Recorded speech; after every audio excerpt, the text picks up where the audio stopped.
Good morning. Ngasigi card ki message haipatang yengminarase ko. Aduga timing afhabaga ko. Adu thangje numit ko. Thangje numit oibanina haidi color se akhoi black natraga haidi purple machugumba kaigumba du minus happy be ai ko. Aduga amana thangje gi oina haidi tawbo yaba mayam ama le ko haidi thangja akhona negativity remove tawna ba ina mamang da hai ki ba ko ki mayam do mayam do follow tawbiyo ko hanage. Hadi imong white bada thum hapo ko pa mayam mamang da yaw mayam do hadi Saturday no message strictly tum mayam do cleansing gi part sima hadi ko Saturday no message to bi ba hai tare ko aduga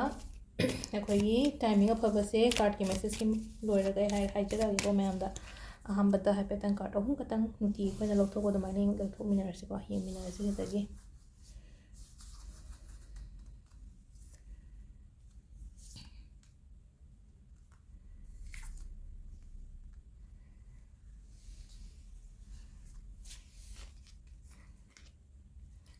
अखोगी health की crystal गुम्बा कई गुम्बा है bracelet गुम्बा order तौबीबा यानी को सम order तौबीबा यानी हारगदी इसा चलगा लौबीरसु यानी को कनो इंस्टाग्राम पेज ता हाइपेतन को चंगागा येंबिरो एड्रेस के कादु लोइना हापने को अदुदा चेक तौबिरो सुम हदक आइना चराव ममांगुम्बा हाइ तारे को अदुमाइ तौरगा हाइदि पोट लोइन यौरा अनि मणिपुर दा ngसाइगी आइना सिदा लेरिबा पोट म्याम से हाइदि थादोका थाजनगदा मतम कुइना चंगबसु यावे तो इसा चलगा इसा विजिट तौनिंगागसु अदुम चलगा लौबीबा यागनी को हाइदि चराव नंगनबा हाइसिना कइगिनो हाइ मतम सुम हंगकपा यावे बेंगोदा हाइदि पेरेंट्स सिंग दगा मोइना क्रिस्टल ओइना पिनिंगबदो हाइदि हेल्थ की कइगी हाइदि अखोइना चरावबदा गिफ्ट पीबा है तारे को गिफ्ट पीबदुदा सुम ब्रेसलेट नाबगी ब्रेसलेट कुंबा कस्टमाइज ब्रेसलेट को अखोइगी कइनोगा हारसिना को मनी मैग्नेट ब्रेसलेट का मनी मैग्नेट ब्रेस हाइ इमुंगदा आइगी पामदा हाइदि स्माइना हाइदि मनी मैग्नेट कुंबा कइगुंबा म सुम पीबसु फैना को हाइदि वाता पादनबा अदुंबसु ओइजरेना को नाबा खोटपा केमता प्रॉब्लम गुंबा लेट्रगदि गिफ्ट ओइना अदुमाइना तौबीबा यानी को सेट सारागा म पीबा को सेट सारागा पीबसे करम करम सेट साबा यागदा के हाइ कांसिदा को सिगी अहुम सिमा सेट साबा यानी को सी अहाम की ओइना खितंग डिस्काउंट लेगनी को चलगा लौबीरगदि सिगी सेट अहुम साबा सिदा टाइगर आई यावरे ब्लैक टर्मलिन यावरे अदुगा सिदा रोज क्वार्ट्स यावरे को रोज क्वार्ट रिलेशनशिप के लेरे ब्लैक टर्मलिन को मीनिंग चनबा खोचनबा टाइगर आई से हाइदि हेल्थ की ओइना याम फै को अहनगा सुम सिबा हाइदि मचु अहन सिबदा हंगोइरोबा सिगी मचु सिदि नुपान नत्रगा अहन सिबदा हंगोइरोबा दु ब्लैक सुजु कैसु हंगोइरो अदुगा पिंक सेना नुपिनु गुंबा सिबिबा याइ को अदो सिसिना कोइगी कहीं लेजरे को सूम अगोंद अरब खर सूम सूम उलपने को अब लौब चपीब यागनी को विजिट तौरगा हाइदि सिदा खतंग वाले को खतंग वाले हाइदि एटलीस्ट 7 days गुंबा कईगुंबा दमाइना लौगिबा हाइदि पूरा पोतो यौनब खोनब सिदि लोइ थादोखरे आइना से थाबदो पोत मैम थारको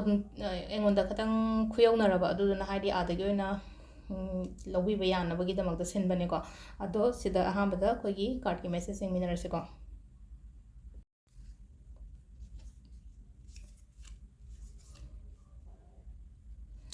अहम खतंग पीस लेबा ओइना तवेको वखन से पीस लेहनबियो लेट्रगसु को ngasi ओइना हारगदि को अही वखल से पूरा शांति लेहनबिबा हाइ तारे को खतंग पीसफुल ओइबा मफम गुमदा चलो हाइदि इमुंगदा लेबा नुआइट्रे काइन खलसे इमुंगदा सुम लेमिनबा मैम हाइदि सुम अखोइना नुआइतबा हाइ एनर्जी फतबा मैम अमा लेरगदि एगी सराउंडिंग दुदा हाइदि लेबदा नुआइतबसु याव हाइदि खतंग गुमबा चथोकपिबा कोइथोकपिबा खोपिबा अदुमाइना तौबा याइ को अदुगा अनिसुबसे मूव तौदबदो मका लाइफ दा अपॉर्चुनिटीज लागासु हाइ तारे हानगी नुआइतबा फतबा अदुमा मैम दुना को हाइदि अनु एक्सेप्ट तौबा ngamdaba hai tare ko thabak to oiro mi da oiro aduna kitang kano to ko haidi engonda live opportunity ne grab to ko haidi mangan da ba hai tare ko de ohum subagi sina mu hai ta pisang sa na maram moiraga hai tare ko pisang sa na maram moiraga haidi family da kaida nuai ta ba ko ta ba adumaina katang laigani ko mari da oiro haidi financial obstacles yamna leragadi mu manung kitang kano udain leina ko adumaina katang piri ko ado amana magi wata biyo aduga matam phajana hai tare ko matana raga ko laga haidi problem do sort out tongna ba tawbiyo ko अदुगा हाइदि मतम पीद्रे गाय खलसे बा हाइदि मतम पीबियो by family दा को सिसिना खोई card message लेरे अदुगा timing of हबसे को अयुकी पुंग तरुका minute यांखै माथोइ दैना निपानगा minute कुनिथोइ फाउम लेरे दगी 13 गा मिनिट को हुमदोइ दगिना अहुंगा मिनिट यांखै हुमदोइ फाउम लेरे दगी मंगा गा मिनिट को मरी दगिना तरुका मिनिट यांखै मरी फाउम लेरे को अदु नुंगदांगिना निपान गा मिनिट को हुमदोइ देना नुंगदांग अहिंगे बारोगा मिनिट यांखै माथोइ फाउम लेरे को सिसिना अखोइगी टाइमिंग ऑफ हब को ngasi gi oina